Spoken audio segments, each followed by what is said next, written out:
Jadi Angga, Hmm. kenapa saya berani-berani ngomong soal ketahanan pangan?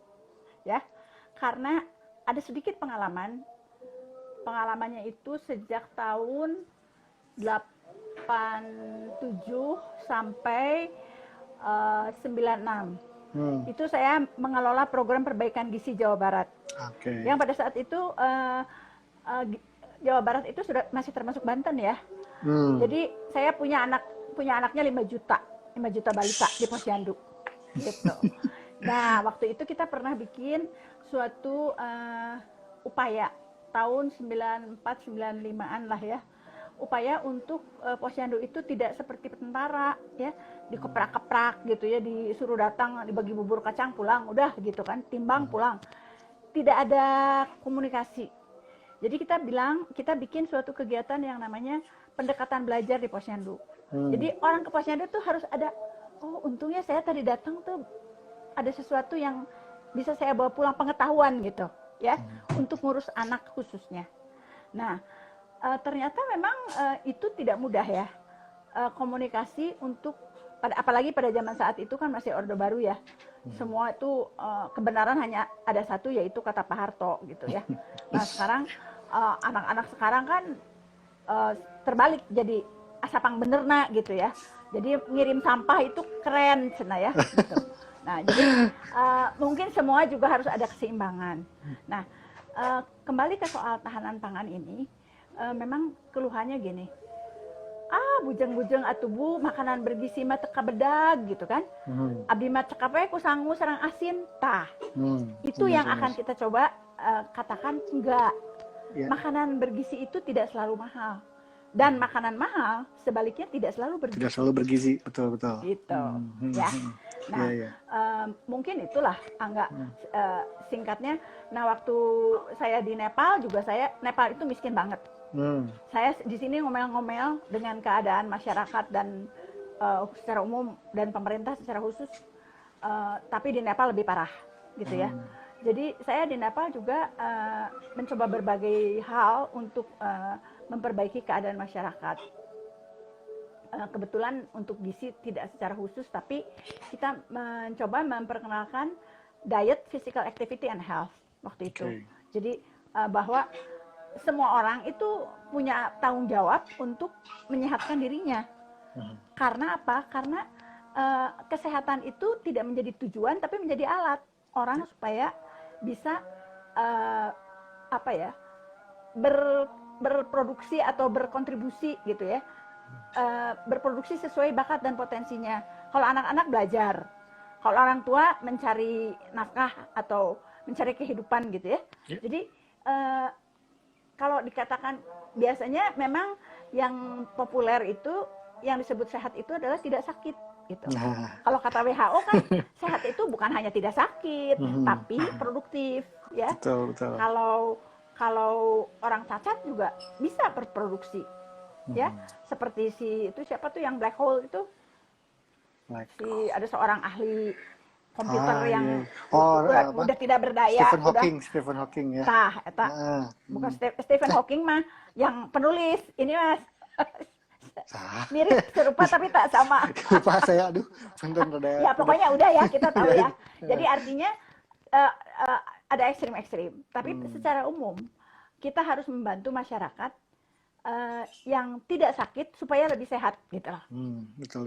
Nah kembali ke soal ini adalah mungkin gimana sih caranya orang yang hidupnya pas-pasan, tapi kita kasih tahu kamu bisa loh hidup makan lebih sehat kalau kalaunya itu gitu ya. Nah Bu Belsa mau nanya juga nih, kan kita kan selalu dari sejak kecil itu selalu dicekokin yang namanya bergizi itu 4 sehat 5 sempurna. Dulu zaman Orde Baru ya Bu ya. Saya nggak tahu udah berubah atau nggak, tapi sebenarnya kalau secara lebih dalam yang dikatakan berkecukupan gizi itu yang kayak gimana sih Bu? Oke, pertanyaannya bagus sekali dan sebetulnya saya mencoba menyederhanakan jawabannya ya. Jadi gini, sebenarnya kalau apa yang disebut zat gizi, kalau kita terangkan kepada orang awam yang katakanlah di kita kan pendidikan 8 tahun ya, jadi jangan yang ruwet-ruwet gitu. Apa sih makan itu untuk apa? Makan itu untuk hidup, nah gitu kan. Jadi yang kecukupan gizi itu adalah makanan yang mendukung kehidupan, ya. Oke. Nah, itu harus memenuhi sebetulnya sederhana. Hanya ada kategorinya itu hanya ada 3. Sumber zat pembangun, Mhm. sumber zat tenaga, sama sumber zat pengatur. Gitu loh. Nah, tapi sumber zat pembangun contohnya apa? Contohnya gini, kalau kita mau bikin rumah besar, batanya harus banyak kan? Kalau batanya sedikit jadi gardu. Nah, tiga saya tinggi jadi semeter kotor tingginya tinggi semampai semeter tak sampai teata Sampai. gitu ya. Nah, tapi kalau mau contoh orang Jepang dulu kan dibilang si kuning cebol ya, karena pendek. Sekarang orang Jepang rata-rata tingginya rata-rata 1,7 loh. Karena apa? Karena gizi. Gitu ya. Jadi dulu selalu dikatakan turunan indung bapana pendek gitu. Nah, kalau anak saya agak tinggi karena saya mah generasi antri beras, anak saya mah mungkin makanannya lebih baik gitu ya. Perbaikan gizi teh ya, Bu. Perbaikan gizi. Jadi kalau zat pembangun itu ada 2 macam yang disebut protein. Kalau bahasa ilmiahnya protein, tapi kita sebut secara awam zat pembangun. Ada yang sumbernya dari nabati, itu seperti kacang-kacangan, ya. Ada sumbernya hewani, seperti ikan, daging ayam, daging sapi, daging kambing, gitu ya. Ikan itu termasuk belut, termasuk lele, gitu kan. Terus burung-burungan, gitu kan. Ayam tehnya tadi. Udah. Jadi itu kira-kira sumber makanan hewani. Jangan salah ya, sekarang lagi musim tuh mode gitu kan. Lihat di Bangkok katanya itu belalang tadi makan. Belalang, ya. iya. Ya kan mangsa serangga. Orang Jawa juga suka sih, dulu tuh pembantu saya suka mungutin kalau lagi musim taruh air terus pada laron. Iya. Bikin rempeyek kalau saya mah. Jadi sebenarnya itu protein gitu loh. Sebenarnya kalau ada serangga-serangga yang ditepung itu sebetulnya ada larva-larva serangga. Tapi harus ada ketentuan jangan lebih dari sekian gitu ya. Nah, jadi larva juga kan ada tuh yang suka dimasukin keler terus dimakan, itu juga protein. Ada ayam dimasukin ke keler terus nanti yang dimakannya itunya belatung yang gede gitu ya. Belatung itu juga protein ya, cuman artinya kan dari makanan juga ada soal suka tidak suka, biasa tidak biasa. Protein hewani, protein nabati itu kacang-kacangan, tempe, tahu ya, itu protein nabati. Nah, sekarang zat tenaga itu apa? Nasi. Nah, tapi di kita itu kan terlalu fanatik nasi ya. Sebetulnya kalau yang saya suka ejek-ejekin tuh kalau orang makan nasi sama super mie pakai kerupuk, itu tuh semuanya sama karbohidrat. Jadi cuma tenaga doang. Banyak tenaga tapi tidak bisa mikir karena proteinnya kurang gitu loh. Ya. Nah, jadi zat pembangun, zat tenaga. Terus ada zat pengatur. Zat pengatur itu apa? Itu sayuran dan buah-buahan.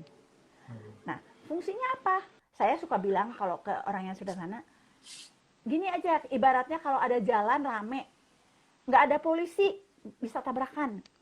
Nggak ada polisi, nggak ada pengatur lalu lintas gitu ya. Pengatur termasuk lampu merah dan sebagainya. Jadi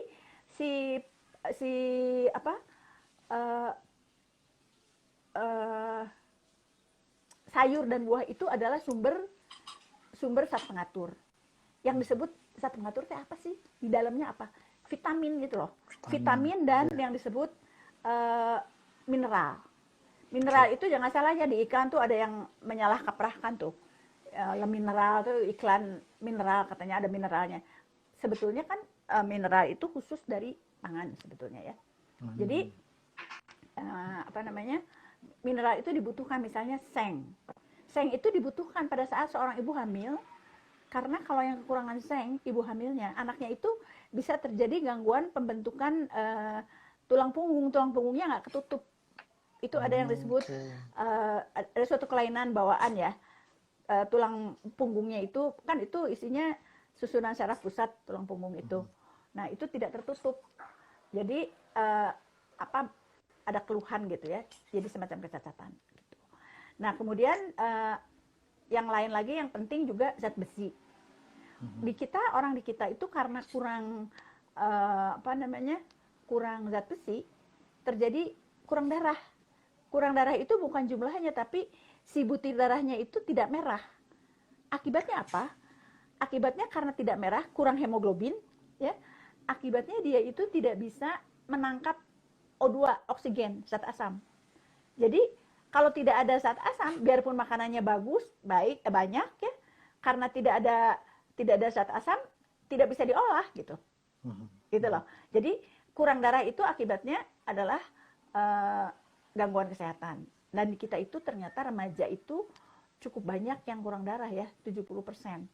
Kalau kemudian si remaja itu hamil, ya, kalau si remaja itu kemudian hamil, bagaimana mau cukup gizi si bayinya, ibunya aja kurang darah gitu.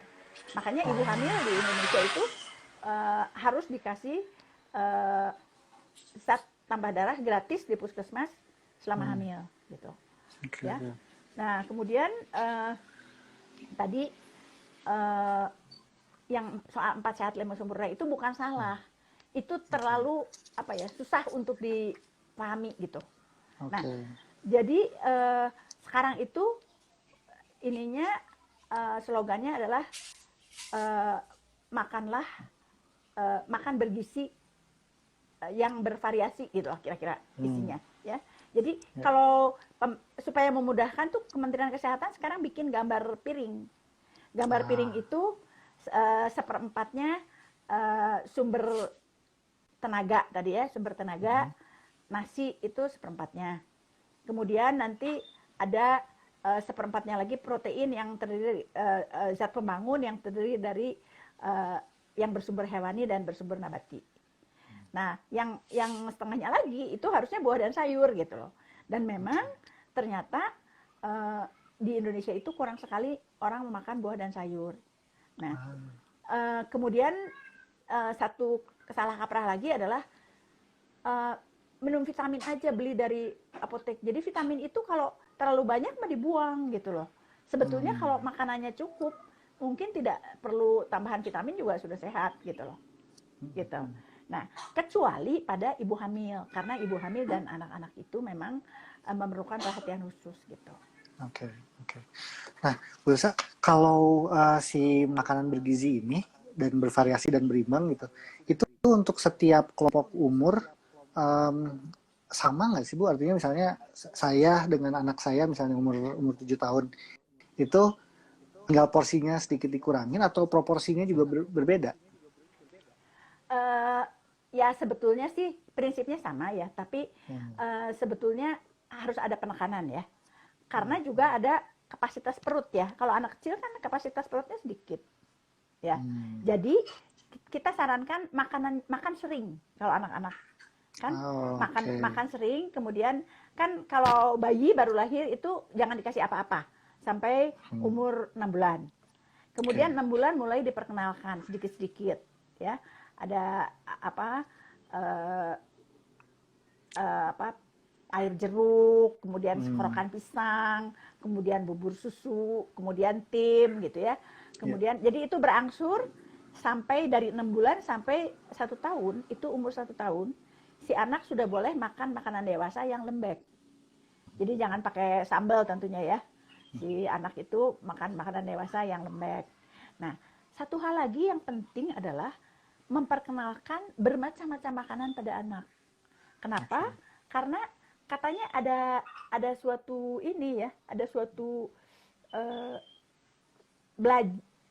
lidah perasaan kita itu perasa lidah itu juga belajar. Jadi kalau dari kecil itu cuman makanannya nasi aja gitu ya. Jadi makan roti belum makan katanya kalau belum makan nasi gitu ya. Nah, itu kemudian jadi susah. Karena makanan yang bervariasi, keanekaragaman makanan itu supaya saling mengisi gitu loh, saling mengimbangi gitu. Jadi kalau makannya Indomie aja itu apa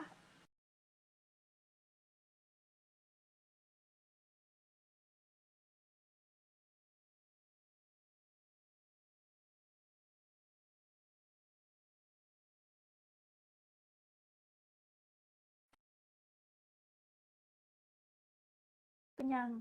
Jadi nasinya banyak, nanti apa eh, nasinya banyak, nanti ikannya ikan peda teh dipakai injuk dicocolin katanya gitu ya. Jadi nggak habis-habis ini gitu. Nah sekarang kita ngajarnya makan sama anak-anak itu makan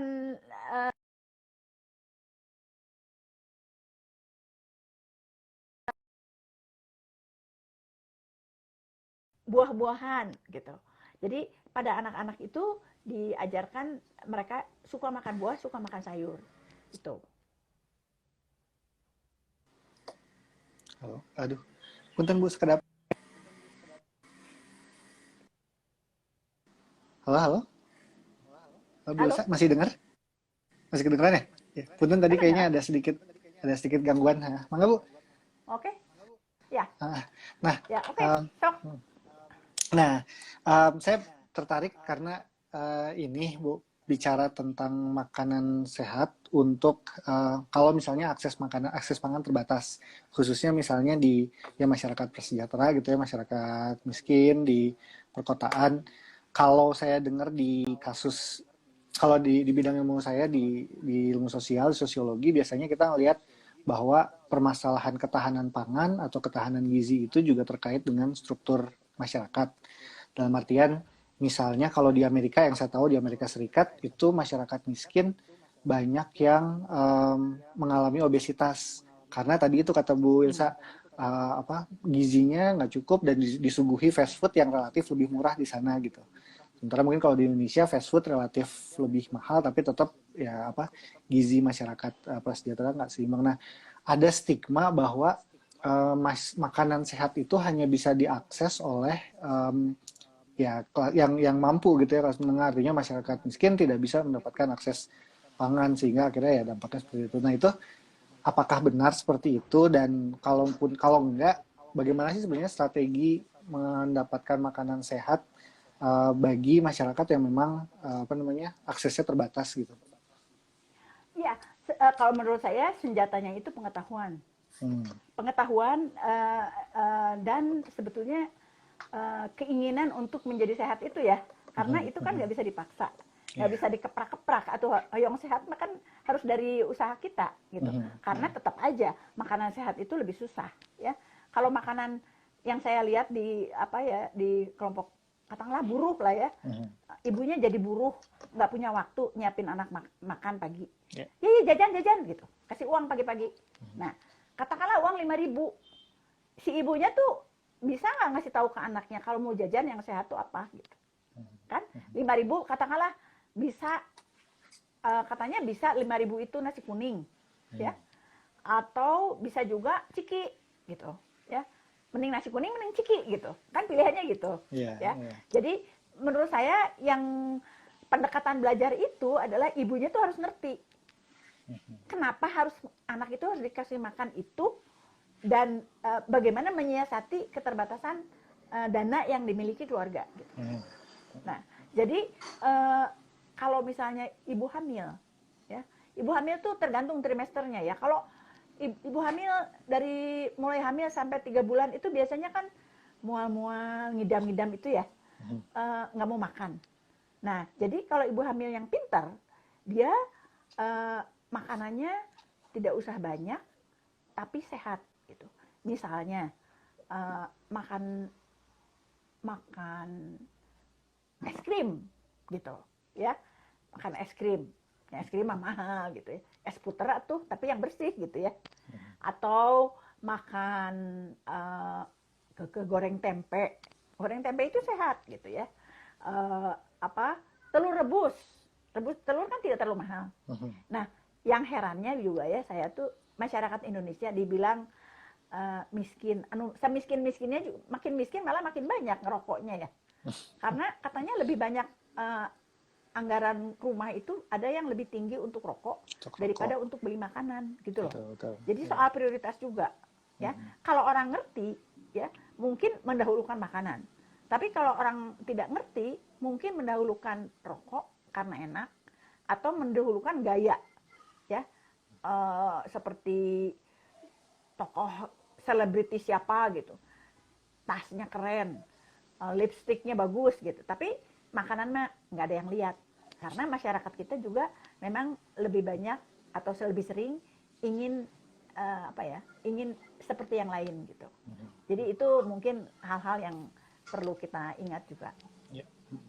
Kalau gempuran kalau saya lihat gitu misalnya di sekolah, di dekat SD, di sekolah-sekolah di lingkungan terdekatnya teh jajanan memang atau warung-warung aja. Saya ngelihat warung-warung teh lebih banyak yang jual makanan kemasan gitu ya, makanan snack cemilan kayak ciki ketimbang jual buah kayak gitu. Artinya kan memang di satu sisi orang tua harus cukup cerdas untuk pengetahuannya untuk bisa berstrategi untuk makanan yang bergizi, tapi juga di lingkungan kita sendiri secara struktural sebagai komunitas gitu, itu susah tidak semudah itu mengakses makanan yang sehat ya Bu ya, dengan banyaknya jajanan itu. Ya sebelum anak bisa jajan kan dikasih makan di rumah. Nah, iya, dari namun si situnya ya. anaknya sudah suka pepaya misalnya, pepaya kan tidak mahal sebetulnya. Ya, iya. tapi si ibu bisa kalau dia tahu di jajanan sekitar sekolahnya di bekalan gitu pepaya, gitu loh. Atau misalnya kalau dia suka berbagai buah kan ada macam-macam lah ya. Memang sih kalau dikatakan murah mah enggak ya. Kalau misalnya kita yang sering terjangkau pisang, jeruk itu yang tidak tahu musim itu kan pepaya, pisang, jeruk ya. Tapi ada yang musiman juga. Mangga misalnya kan enak tuh. Jadi maksud saya si anak tuh harus diajarin juga suka gitu dari waktu kecil sehingga waktu jajan juga dia nggak akan jajan yang sekedar sekedar manis gitu ya, manis-manis. Kalau warungnya pasti pilih yang gampang ya. Dia kalau yang kemasan gitu kan tidak ada risiko. Dia bisa disimpan seminggu, sebulan gitu. Kalau makanan-makanan yang dibikin mendadak itu kan belum tentu laku, nggak bisa disimpan. Gitulah. Jadi kira-kira tergantung juga tingkat kefahaman masyarakatnya. Kalau di Amerika gitu kan kita bisa ini kan ke kantin sekolah. Kalau di kita kan tidak banyak ya yang punya kantin sekolah. Iya, kurang. Kalahkah di kantin warung dekat sekolah teh rokok dua batangan. Jadi anak-anak SD kelas 5 6 udah belajar merokok gitu loh. Itu ya soal iklan juga gitu ya. Jadi banyaklah memang faktor-faktornya. Tapi kalau kata saya sebenarnya juga jangan pesimis bahwa orang yang terbatas daya belinya itu tidak bisa ngasih makanan sehat. Pertama soal prioritas, kedua soal pengetahuan. Ibunya atau bapaknya juga ya sebetulnya. Kalau bapaknya di rumah ngelepus aja udud sambil makanan anak-anaknya nggak diperhatikan, ya salah juga ya. Karena bapaknya bisa sedikit mengurangi konsumsi rokok misalnya, dibeliin telur kayak buat anaknya gitu. Ya, itu soal prioritas juga. Kemudian tanaman di rumah. Ya. Ada abdi mah tak boro-boro buruan atuh Bu, cenah cangkewok gitu kan. Itunya rumahnya kecil, lahannya nggak ada. Bisa ada pot, bisa loh bikin kecambah atau tanaman-tanaman perdu gitu ya yang bisa dimakan sebagai lalapan gitu. Misalnya kemangi, surawung, lenca gitu kan. Terus apalagi tomat kan bisa ditanam ya. Jadi sebetulnya kan tergantung keinginan. Tapi jangan salah bahwa orang-orang di kita juga sudah tercerabut dari kebiasaan bercocok tanam ya. Udah asing dengan tanah dan pupuk dan sebagainya. Jadi keinginan untuk itu cukup dikatakan ada hese lah gitu. Riweuh lah teu aya waktos gitu. Tapi kan soal prioritas. Kalau belajar pakai ketek itu ibunya tekun. Kalau belajar nanam sayur hoream gitu ya. Iya, iya. Jadi memang kalau kata orang alim kan, kalau jalan ke kebaikan itu lebih susah, lebih terjal daripada jalan ke Turunannya ketidakbaikan. tidak baikan ya. Nah, betul betul. Nah, saya juga mungkin mau coba refleksi tentang apa namanya. Tadi kan Bu Ilsa cerita tentang konsep bercocok tanam gitu ya di rumah, konsep urban farming yang berkembang. Nah, Bandung juga udah lumayan ya beberapa tahun ke belakang ini sempat terekspos dengan konsep seperti RW berkebun dan sebagainya. Cuman memang di studi yang kita pernah coba lakukan di daerah marginal itu daerah kumuh, memang agak asing konsep berkebun di rumah. Pertama, satu tadi kata Bu Ilsa juga, mereka kerja, orang tuanya dua-duanya kerja di pabrik atau di warung gitu, seharian mereka udah nggak sempat lagi bercocok tanam dan sebagainya. Apa namanya, anaknya juga dititipin gitu misalnya, hal-hal kayak gitu jadi hambatan.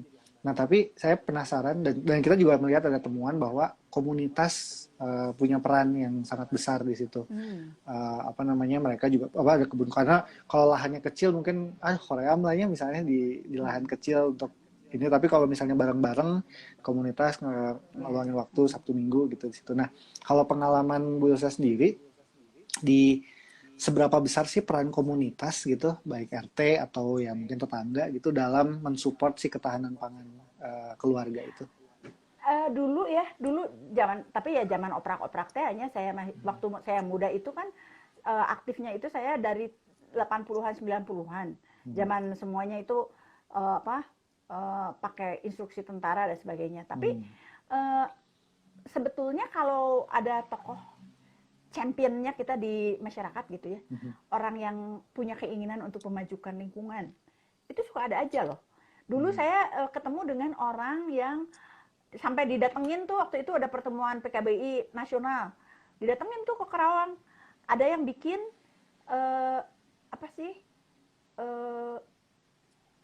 lele atau belut di septic tank. Oh gitu. Garendut dah eta. Terus gele ya nggak apa-apa, taruh aja dulu di bak gitu kata si orang-orangnya tuh ya. Taruh jadi itunya dari septic tank berkembang biak di situ, kemudian ditaruh di kolam baru dimakan gitu. Aman jadi, ya Bu ya? Udah kalau aman secara kesehatan gitu nggak masalah ya? Kalau ya kan dimasak. Iya, itu kan betul, ada betul. kayak daur hidup ya, siklus hidup. Itu kan dulu ada tuh yang bikin makalah di kedokteran tuh, daur ulang tinja di kolam ikan. Jadi menurut dia tuh nggak apa-apa orang WC-nya di kolam asal ada ikannya. Jadi si ikan makan feses gitu ya. Tapi sekarang kan sangat tidak dianjurkan ya karena penyakit gitu. Nah, kemudian kemungkinan lain adalah ya itu tadi, kalau beramai-ramai karena senang ada sosialisasinya juga ya, ngobrol-ngobrolnya, botramnya gitu ya.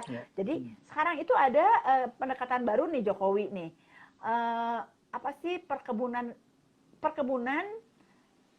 PT Perkebunan itu membolehkan orang menanam di kebun itu gitu. Di bawahnya itu kan ada kebun-kebun. Perkebunan sosial atau apa gitu istilahnya. Tapi yang jelas sosial, bahwa jadi itu tuh bisa menjadi kesempatan sebetulnya kalau mau bersama-sama.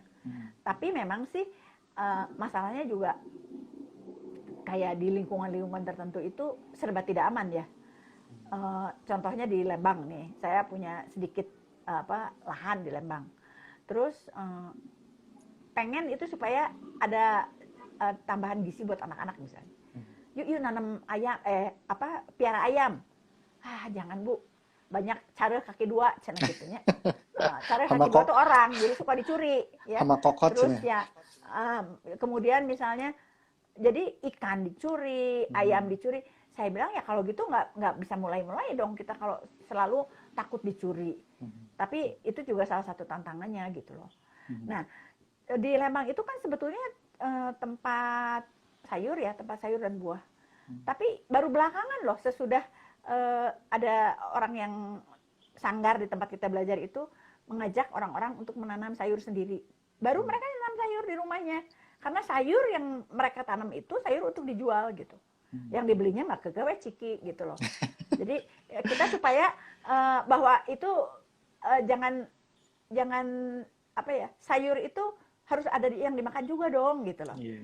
Itu memang perlu penyuluhan, perlu apa ya, pendekatan kelompok, karena kayaknya kalau sendirian udah makan mauannya kurang, banyak tantangannya gitu loh. Iya, betul.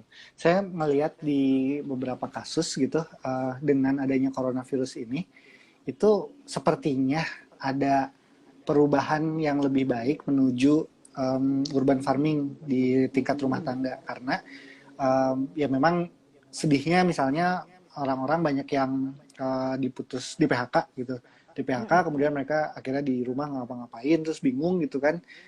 Akhirnya mereka tertarik mulai nanam-nanam di lahan. Sebelumnya mereka nggak kepikiran itu karena mereka kecapean kerja, udah nggak ada waktu mikirnya kayak gitu. Akhirnya sekarang mereka ngelihat, wah ternyata ada manfaatnya juga nih. Nggak dijual sama mereka sebenarnya, tapi ngisi waktu sambil juga ditambahin ini. Nah di kita juga sebenarnya ada yang hadir di sini, nggak banyak tapi ada beberapa nih penggiat-penggiat urban farming dan apa namanya ketahanan komunitas. Bu Tini di sini ada. Nanti mungkin Bu Tini bisa share juga kapan-kapan ke Bilsa gitu. Ada Bu Ibet yang pasti. Tapi di luar itu saya mau nanya tentang ini Bilsa, tentang stunting. Isu stunting itu kan apa namanya, seolah-olah yang saya tangkap ya, Indonesia salah satu yang cukup tinggi tingkat stuntingnya, tapi juga isu ini ditekan dari luar dibawa masuk ke Indonesia, artinya pemerintah didorong untuk apa namanya, untuk pokoknya mengalokasikan anggaran besar untuk stunting dan sebagainya. Padahal mungkin permasalahan lain juga ada. Kemudian tadi Bu Ilsa juga sempat bilang kalau pendek mungkin tapi tetap juga bisa excel di hal lain, apa di pendidikan dan sebagainya. Jadi artinya stunting itu sebenarnya seperti apa sih Bu gitu, dan apa namanya, apakah memang benar-benar satu masalah yang besar atau, dan bagaimana sebenarnya memecahkan masalah itu gitu? Ya, itu pertanyaan bagus yang sebetulnya menjawabnya juga tidak mudah ya Angga. Karena gini, stunting itu adalah anak yang tidak berkembang cukup sehingga dia itu bukan hanya tingginya yang tidak tercapai, tapi juga kemampuan perkembangan syarafnya itu tidak ideal gitu loh. Ya. Nah, jadi kiatnya adalah 1000 hari pertama. 1000 hari pertama berarti sejak ibunya hamil gitu loh. Nah, seperti yang saya katakan tadi, sebetulnya ibu hamil itu modalnya juga harus bagus gitu.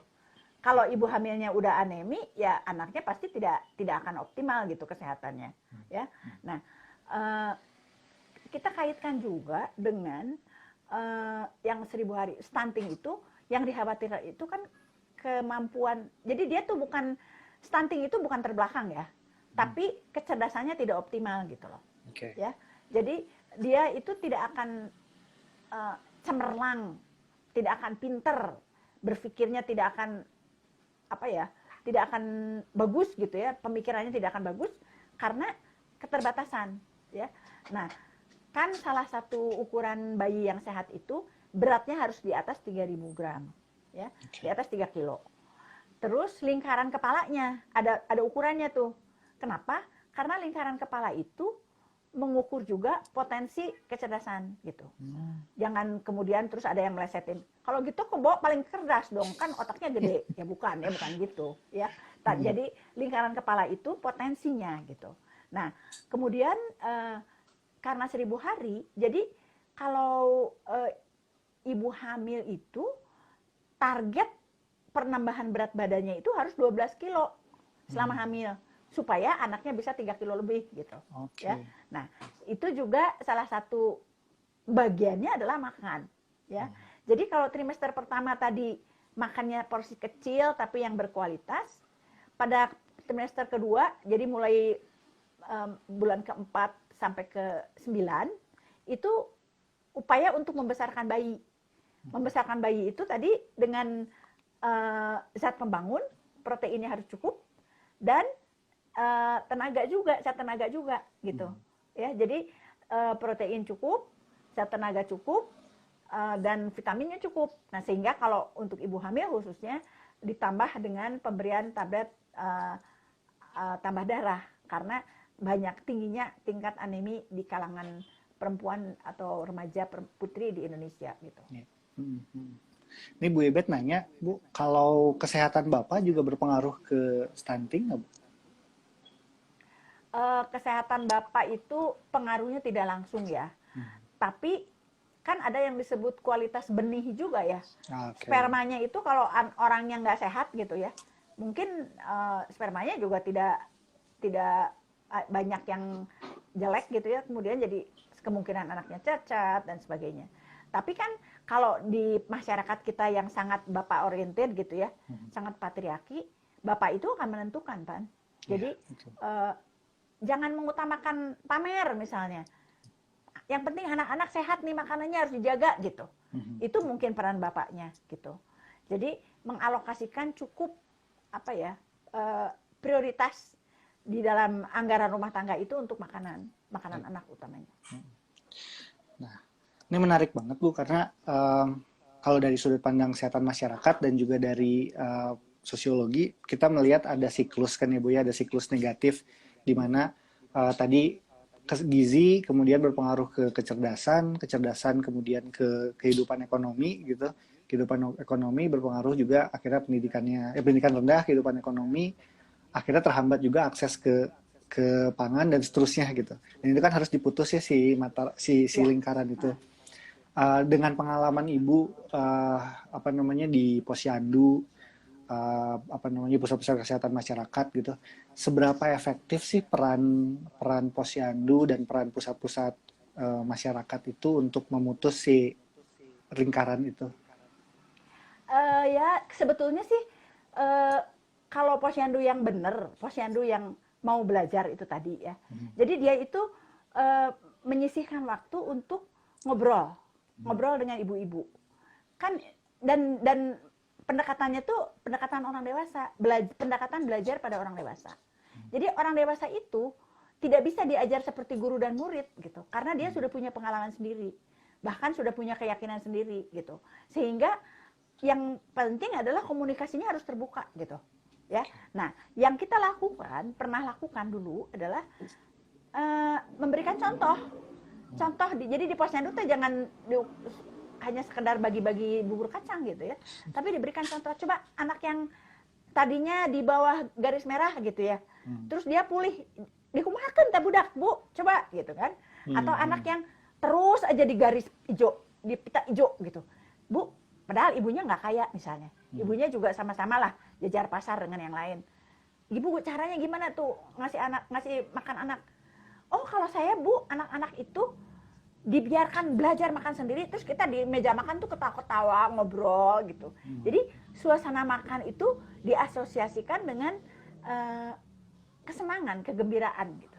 Jadi anaknya itu makan itu jadi sesuatu yang menyenangkan gitu, ya.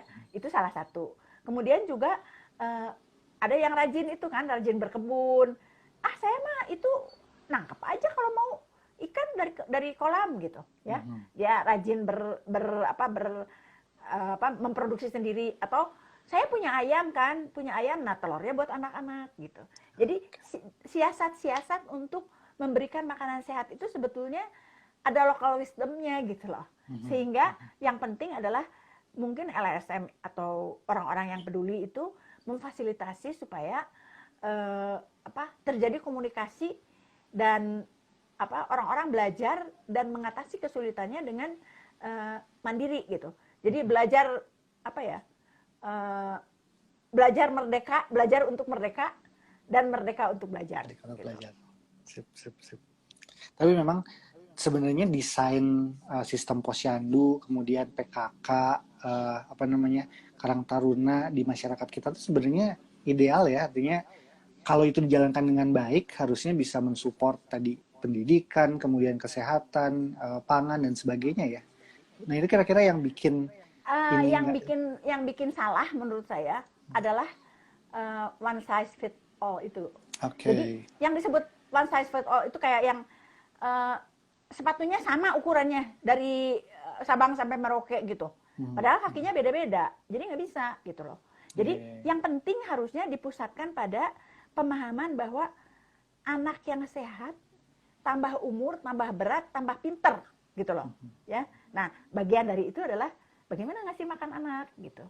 ya. Dan kemudian itu kearifan lokal itu harus bisa dikasih tempat ya di situ.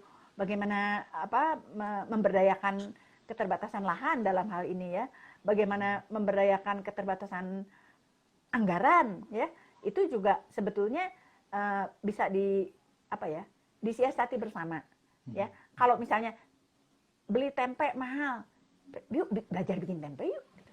Atau belajar bikin kecambah yuk, daripada beli toge belinya kacang hijau aja, kecambahnya lebih banyak misalnya gitu ya. Jadi keinginan untuk belajar itu dipupuk atau difasilitasi oleh orang-orang yang ngerti tapi peduli gitu pada orang-orang kecil. Mungkin saya juga pengen nanya nih sama Angga nih, ya. Habis seru kalau nanya ke Bu Ilsa tuh.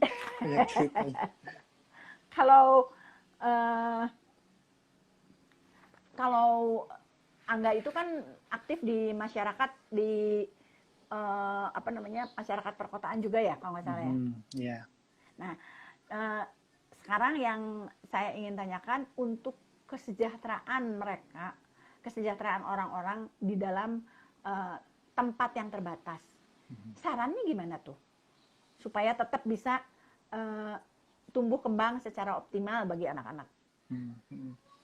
Memang itu pertanyaan yang saya juga sebenarnya masih berusaha coba jawab gitu ya, karena benar tadi kata Bu Ilsa nggak ada one size fits all, tapi dari pengalaman di satu tempat yang saya banyak berinteraksi, memang harus dari berbagai sudut, dari berbagai aspek gitu di ininya.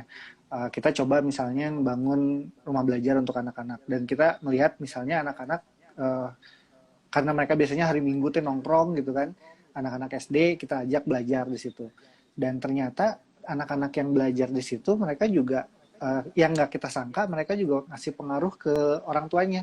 Orang tuanya tadinya cuma nyuruh anak belajar supaya udahlah biar mereka nggak gangguin gitu ya. Mereka belajar, kemudian ada value yang kita bangun bareng-bareng, terus anaknya ngingetin orang tuanya kayak gitu. Kemudian anak-anak muda juga sebenarnya krusial, karena mereka, Bu Tini di sini ada hadir kalau nggak salah. Bu Tini juga banyak aktif di menggerakkan anak-anak muda. Anak-anak muda itu saat mereka lebih berpendidikan, mereka lebih tanggap teknologi, tapi mereka juga punya lebih banyak waktu karena mereka belum dibebani sama anak gitu ya, sama keluarga kayak gitu. Mereka bisa sekali digerakkan untuk misalnya bercocok tanam atau untuk bikin usaha-usaha yang bisa ngebantu untuk masyarakat. Ibu-ibu juga penting, apalagi tadi Ibu Ilsa juga cerita posyandu, PKK itu juga bisa. Jadi memang harus dari segala sudut, tapi memang pemerintah dalam hal ini mungkin pemerintah kota atau ya di level di bawahnya itu juga harus mensupport, nggak memborbardir dengan dengan hal-hal yang menekan mereka gitu ya. Jadi saya melihat kasus ada keluarga yang mereka udah bikin kebun komunitas di lahan terbengkalai gitu. Mereka bareng-bareng, tahu-tahu ada kebijakan misalnya izin usaha pembangunan, pembukaan hotel atau apa di sana, hilanglah lahan komunal mereka gitu. Jadi hal kayak gitu, atau misalnya tiba-tiba dikasih izin ada punten misalnya Indomaret atau Alfamaret gitu. Meskipun itu juga sebenarnya ngebantu, tapi kan lebih banyak makanan kemasan di sana, sementara warung-warung itu ngedukung ekonomi lokal. Jadi memang nggak bisa juga sih ya gerak sendiri, Bu. Dukungan dari berbagai pihak, pemerintah khususnya juga penting bisa. Iya betul. Dan memang sih kayak contoh nih, ini lagi banyak PHK di Ranca Ekek tuh, Bu Ibet juga tahu ya, daerah itu daerah pabrik ya. Teman saya bantu dan dia tuh terperangah karena gini, dikasih sembako aja nggak bisa dimasak karena dia nggak punya dapur. Iya. Biasanya dia beli makanannya di warung, sekarang nggak punya uang. Dikasih sembako teh siga monyetnya gulung kalapa gitu ya. Jadi, nah sehingga teman saya tuh bikin kayak dapur umum gitu. Bikin dapur umum, sok siapa yang punya sembako mau dimasakin sok di sini gitu. Jadi banyak hal yang selama ini juga luput dari perhatian mungkin ya, yang ternyata bisa dibantu. Yang saya seneng juga zaman sekarang ini ternyata banyak orang yang mau bantu ya, dengan segala bentuknya gitu. Kepedulian sosial itu cukup tinggi, dan kalau nggak salah tuh Indonesia termasuk the most generous countries in the world, dari gitu. studinya, iya, Ya, betul. Jadi kan sebenarnya cuman tinggal dikasih gagasan atau bantuan ya, di woro-woro gitu loh. Bisa bikin gini loh, bisa bikin gitu loh, gitu. Sehingga menjadi suatu ini baru ya, suatu nanti hidup baru sesudah corona gitu ya. Iya, betul. Nah, salah satu hal yang ingin saya ketengahkan juga mungkin ini untuk Angga, bahwa masa depan buruh itu akan berubah sekali. Nah, kaitannya dengan pangan bergizi adalah walaupun teknologi nanti katakanlah harus bisa pakai smartphone, harus bisa mengoperasikan komputer misalnya, nggak cukup ternyata, karena kognisi itu tetap penting, kecerdasan itu tetap penting, dan kecerdasan sosial. Kalau nggak bisa gaul, nggak bisa. Nggak gitu. bisa, iya betul. Nah, jadi, kemudian itu juga berarti kan buruh seperti apa yang harus dipersiapkan. Nah, ternyata ada ukurannya lah ya. Ternyata Indonesia itu tidak termasuk yang bagus untuk bayi-bayi yang lahir tahun 2018, yang nantinya akan jadi buruh pada tahun sekian. Betul. Iya. Ternyata kekurangannya adalah gizi, gitu loh. Kemampuan untuk berpikirnya kurang, karena di sekolahnya cuma dicekokin, suruh jadi ranking, ngapalin gitu. Berpikir kritis itu jadi sangat penting. Betul. Itu satu. Yang kedua adalah potensi. Ada yang disebut massive open